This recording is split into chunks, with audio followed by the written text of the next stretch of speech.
Mientras visitaba a mis padres para mi cumpleaños, mi padre les dijo en la mesa que había nacido decepcionado y me dio la razón todos los días desde entonces. Si su madre no me lo hubiera suplicado, lo habría enviado al ejército. Tal vez le habrían dado algo de valor. Mi madre asintió en silencio. Mi hermana resopló y añadió, probablemente el primer día tropezaría con sus propios pies y lloraría por su madre. Todos se rieron mientras yo me sentaba allí, sonriendo. Anoche estaban afuera de mi apartamento, gritando mi ventana. La expresión de sus caras en la cámara de la puerta no tenía precio. Así que cumplí 31 años el mes pasado. No debería ser gran cosa, ¿verdad? Un año más cerca de la tumba. Ja, ja, ja. Pero mi mamá seguía enviándome mensajes de texto acerca de que necesitaban verme y que la familia lo es todo. Sí, díselo a la cuenta bancaria de mi terapeuta. Supongo que debería explicar que mi relación con mi familia es complicada, y por complicada quiero decir que han pasado toda mi vida haciéndome sentir como el equivalente humano de un trofeo de participación. Mi padre, Glenn, siempre ha sido del tipo que muestra amor a través de la crítica, excepto sin la parte de amor. Mi mamá, Terry, es más bien una facilitadora silenciosa. Y mi hermana, Kristen, de alguna manera logró inhalar todo el oxígeno dorado del niño en nuestra casa. No había estado en casa en unos 8 meses, desde la Navidad pasada, cuando papá pasó la cena explicándole a mi tía lo decepcionado que estaba porque desperdicié mi potencial en tonterías informáticas en lugar de trabajo de verdad, sea lo que sea que eso signifique. Dejé de defenderme hace años. ¿Cuál es el punto cuando alguien ya ha escrito tu historia para ti? Pero ahí estaba yo, conduciendo 2 horas hasta mi ciudad natal un jueves por la noche, escuchando un podcast sobre crímenes reales para prepararme para la escena del asesinato familiar en la que estaba entrando voluntariamente. La gimnasia mental que hago para convencerme de que esta vez será diferente debería calificarme para los Juegos Olímpicos. La casa parecía la misma pintura desconchada en la puerta del garaje, el mismo gnomo de jardín con el sombrero desconchado. La misma sensación de pavor cuando estacioné en la calle en lugar de en el camino de entrada, porque papá siempre se quejaba de las manchas de aceite. Mamá me abrazó en la puerta como si hubiera regresado de la guerra. Papá gruñó desde su sillón reclinable sin apartar la vista del televisor. Kristen llegó tarde, como siempre. Algunas cosas nunca cambian. La cena fue la lasaña de mamá, que objetivamente es lo único por lo que vale la pena volver a casa. Nos sentamos alrededor de la mesa del comedor, la que tiene la pierna tambaleante que papá se niega a arreglar porque está bien si no te apoyas en ella. La conversación fue el habitual tema destacado. Los logros de Kristen. Sus hijos aparentemente leen a un nivel que pondría celoso a Shakespeare y algunos chismes del vecindario sobre personas que apenas recuerdo. Luego mamá sacó un pequeño pastel comprado en la tienda con una sola vela. Al parecer se acordaron de mi cumpleaños. Giro de la trama. Papá finalmente me miró directamente y levantó su cerveza. Debería haberlo visto venir. La calma antes de la tormenta y todo eso. Para Wesley, dijo, y entonces sucedió. Nació decepcionado y desde entonces me dio la razón todos los días. Si su madre no me lo hubiera suplicado, lo habría enviado al ejército. Tal vez le habrían dado algo de valor. La habitación quedó en silencio excepto por la risa nerviosa de mi madre. Ella asintió en silencio, como si esto fuera solo otro de los chistes de papá. 31 años del mismo guión. Kristen resopló y agregó que probablemente tropezaría con mis propios pies el primer día y lloraría por mi mamá. Todos se rieron. El álbum de grandes éxitos de la insuficiencia de Wesley sonaba a todo volumen. Pero aquí está la parte extraña. Me quedé sentado, sonriendo. No la mueca incómoda que suelo poner cuando hacen esto, una sonrisa genuina. Porque algo dentro de mí acaba de romperse. O tal vez finalmente se arregló solo. A veces es difícil notar la diferencia. Mira, he pasado toda mi vida tratando de demostrarles que estaban equivocados, tratando de ganarme la aprobación de personas que hace mucho tiempo decidieron que no valía la pena aprobarme. Y en ese momento, con el pastel de chocolate frente a mí como un enfermizo premio de consolación por aguantar un año más de existencia en sus ojos, me di cuenta de que ya no me importaba una mierda. Comí mi pastel, le di las gracias a mi madre, escuché más historias sobre lo maravillosas que eran las vidas de los demás y no sentí nada. En realidad, no sentí nada. Fue el cumpleaños más tranquilo que había tenido en años. De camino a casa, llamé a mi mejor amigo Ryan y le conté lo sucedido. Se puso furioso y llamó a mi familia todos los nombres del diccionario urbano. Solo me reí. Me preguntó si estaba teniendo algún tipo de crisis nerviosa. Tal vez lo estaba. Para ponerlo en contexto, estoy bien, mejor que bien. Tengo mi propia casa, tengo dinero ahorrado, tengo amigos que no me tratan como si estuviera un paso evolutivo por encima de la escoria del estanque. Pero mi familia todavía me ve como el niño que no podía atrapar una pelota de béisbol y lloraba cuando los otros niños se burlaban de él. A la mañana siguiente, me desperté con mensajes de texto de mamá que decían lo lindo que era verme. Nada sobre las tostadas de papá. Nada sobre el comentario de Kristen. Simplemente, gracias por venir. Como si hubiéramos tenido una cena familiar normal en la que nadie estuviera ahogando emocionalmente al cumpleañero. No respondí. Por primera vez, simplemente no lo hice. Pasó una semana y luego otra. Los mensajes de texto de mamá se volvieron más frecuentes. ¿Estás bien? ¿Pasó algo? Por favor, responde. La audacia fue casi impresionante. Entonces papá llamó. Lo dejé ir al correo de voz. Dejó un mensaje sobre cómo ayudarlo a instalar algunas cosas para el hogar inteligente porque eres bueno con esa basura informática. Ni siquiera un atisbo de conciencia. Ya han pasado 3 semanas. Guardé todos los mensajes de texto, grabé los mensajes de voz de papá y tomé capturas de pantalla de los mensajes pasivo-agresivos de Facebook de Kristen preguntándome si estaba siendo dramático otra vez. Anoche pasé horas revisando viejas fotografías familiares, correos electrónicos y mensajes de texto, documentando el patrón. 20 años de recibos. Es sorprendente la claridad con la que puedes ver la disfunción cuando no estás ahogándote en ella. ¿Sabes qué más encontré? El plan de jubilación de papá es básicamente inexistente. Su casa tiene 2 hipotecas. El negocio exitoso de Kristen del que se jacta está perdiendo dinero. ¿Y adivinen quién fue cofirmante de esos préstamos? Sí, esta es la cuestión. No voy a hacer ninguna locura. No estoy planeando ningún plan elaborado. Simplemente dejaré de ser su saco de boxeo emocional y su red de seguridad al mismo tiempo. No saben que yo conozco su situación financiera. No saben que he estado hablando con un terapeuta durante años sobre su abuso emocional. No saben que las tonterías informáticas de las que se burla me han puesto en posición de alejarme por completo. Todavía piensan que los necesito. No tienen idea de que son ellos quienes me necesitan. Así que ahora solo estoy esperando. La cena de cumpleaños fue hace un mes. Se acerca la Navidad. Mamá ya está enviando mensajes de texto sobre planes. Papá está insinuando ayuda con las facturas. Los hijos de Kristen quieren el nuevo sistema de juego que ella definitivamente no puede pagar. Llevo 31 años intentando ganarme un lugar en su mesa. Ahora estoy construyendo el mío propio y no están invitados. Esto es solo el comienzo. He dado el primer paso al simplemente no responder y ya se están desmoronando. Imagínense lo que pasará cuando se den cuenta de que nunca volveré a esa mesa. Pero para ser honesto, la parte más extraña, ya ni siquiera me siento enojado. Me siento libre. Actualización próximamente. Créame, esta historia apenas comienza. Actualización 1. Vaya, no esperaba que mi última publicación explotara así. Gracias por todo el apoyo, los DM.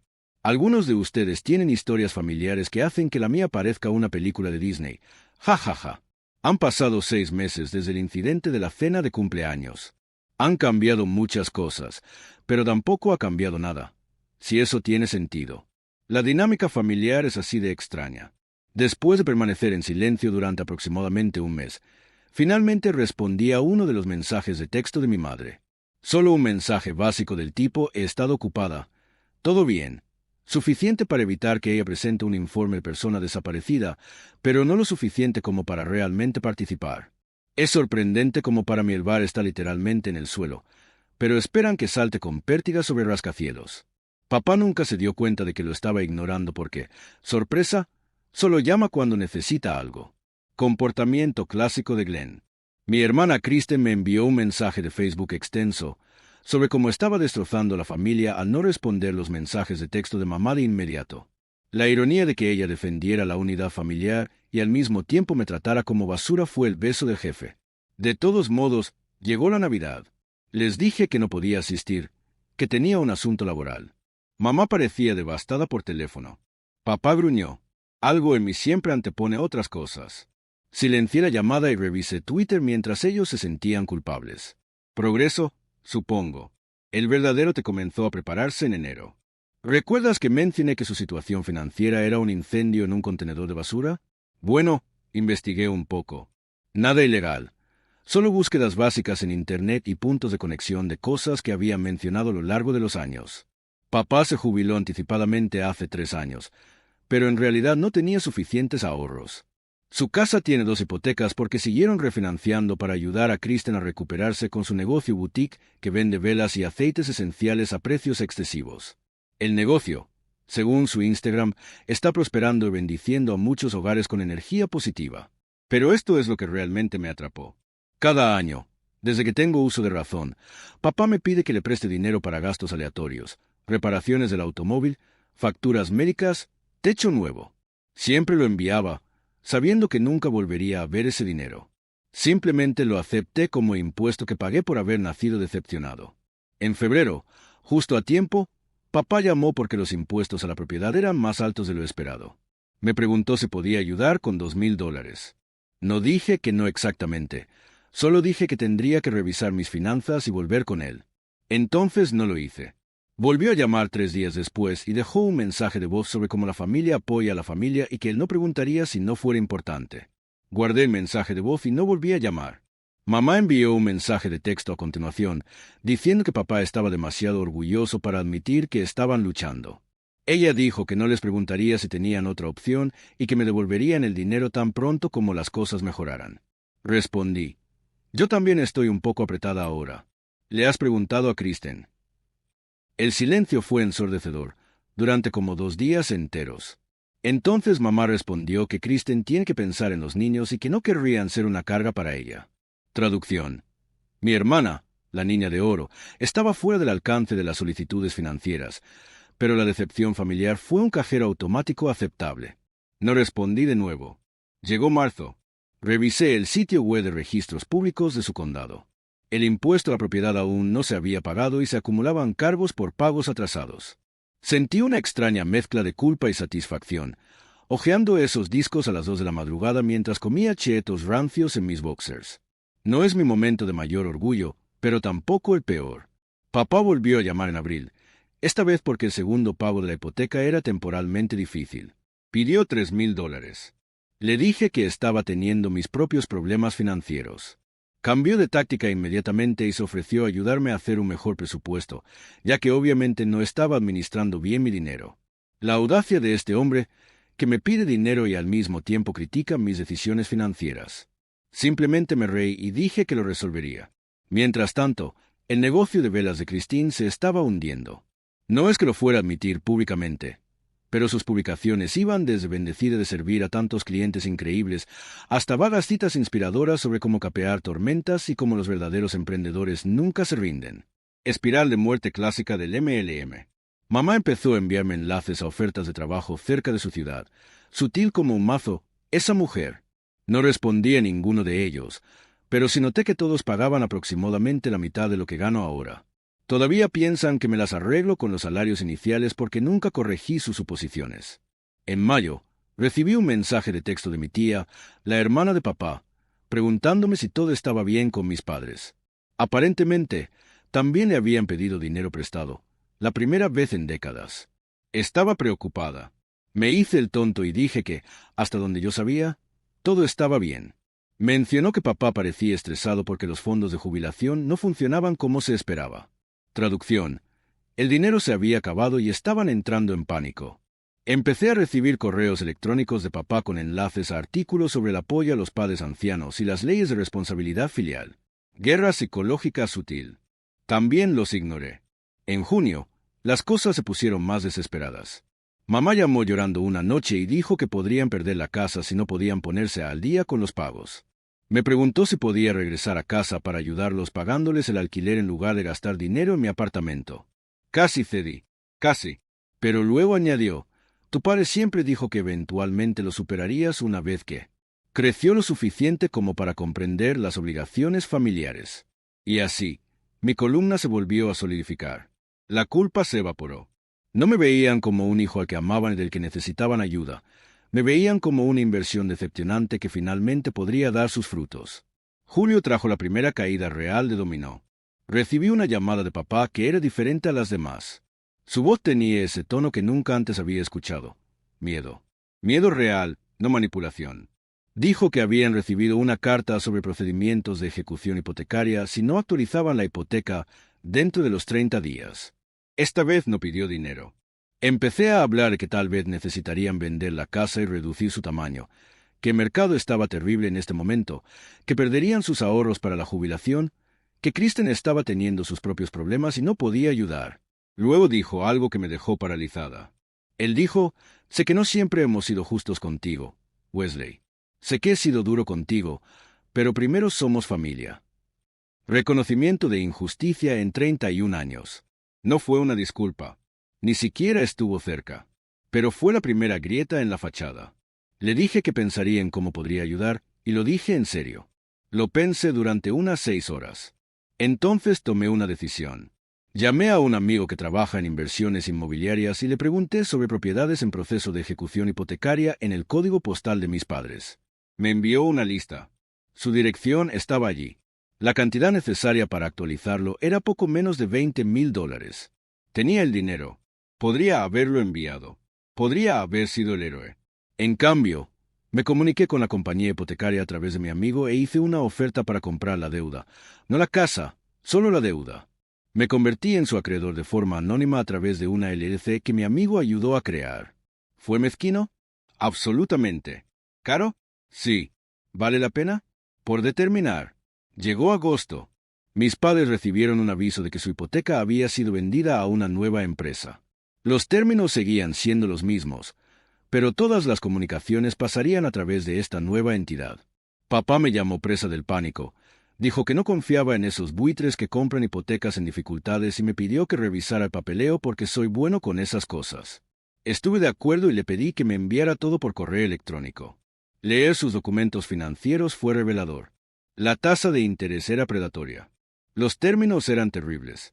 Habían estado refinanciando cada pocos años, cada vez con peores condiciones. No es de extrañar que se estuvieran ahogando. Le dije a papá que la nueva empresa parecía legítima, pero le sugerí que intentara negociar mejores condiciones. Dijo que lo intentaría, pero no parecía esperanzado. El verdadero problema llegó cuando descubrí por los documentos que habían pedido un préstamo hace 3 años por $50,000 para invertir en una oportunidad de negocio, Kristen Scandals. $50,000 que nunca volverían a ver, mientras me decían que estaba desperdiciando mi potencial. 2 semanas después, papá volvió a llamar. La nueva compañía hipotecaria había rechazado su solicitud por dificultades. El pago debía realizarse en su totalidad o se procedería con la ejecución hipotecaria. Ya no me pedía dinero. Simplemente fue derrotado. Por primera vez en mi vida, escuché que la voz de mi padre se quebraba. Él dijo: no sé qué hacer, Wesley. Me quedé en silencio por un momento y luego le dije que vendría a visitarlo ese fin de semana para ayudarlo a resolver las cosas. Me agradeció. De hecho, me agradeció. Ningún cumplido ambiguo. Ninguna crítica. Solo gratitud. Conduje hasta su casa ese sábado. El césped estaba demasiado crecido. El gnomo de jardín se había caído. Pequeñas señales de que su mundo se está desmoronando. Mamá me abrazó como si volviera de la guerra otra vez. Papá me estrechó la mano. Su agarre era más débil de lo que recordaba. Nos sentamos a la mesa de la cocina. No el comedor con la mesa de patas tambaleantes, sino la pequeña mesa de la cocina donde se producían conversaciones reales cuando yo era niño. Expusieron todos sus problemas financieros: la hipoteca, las facturas médicas de papá que no habían mencionado antes, los préstamos comerciales de Kristen que habían garantizado, la cuenta de jubilación que estaba casi vacía. Se estaban ahogando y lo sabían. Entonces mamá dijo algo inesperado.